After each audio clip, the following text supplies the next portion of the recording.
তুই বাইক চালাচ্ছিস? তুই জানিস বাইক চালিয়ে কত লোক অ্যাক্সিডেন্ট করে মারা যায়? হ্যাঁ তাই তো।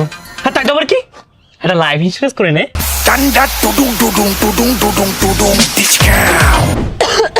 কাশি হচ্ছে তো যক্ষার লক্ষণ, তুই মনে হচ্ছে না বেশি দিন বাঁচবি। বলছি তার আগে একটা হেলথ ইন্স্যুরেন্স করে নে। দুধ চা খাচ্ছিস? জানি দুধ চাতে গ্যাস হয়, আর আমাদের বাবা বিল্ডুমা কিন্তু দুধ চা খেয়ে মারা গেছিল।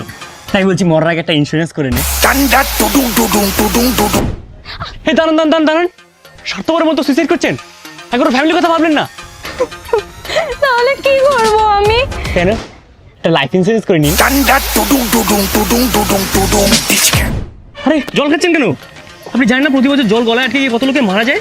তাহলে তাহলে আর কি, একটা ইন্স্যুরেন্স করে নিন। ভাই এই দেখ আইফোন 16 কিনলাম। আইফোন কিনেছিস? আইফোন কিন্তু প্রচন্ড হিট হয়, আর ব্লাস্ট করে কিন্তু যখন তখন মৃত্যু হতে পারে। তাহলে কি করব? কেন, একটা লাইফ ইন্স্যুরেন্স করে নে। ভাই আজকে সারাদিনে একটা ইন্স্যুরেন্স করাতে পারিনি। তোর এই ইন্স্যুরেন্সের চক্করে সত্যি সত্যি আমি একদিনকে মরে যাবো, দেখিস। সত্যি মরবি বলছিস? তার একটা ইন্স্যুরেন্স করিয়ে দিই।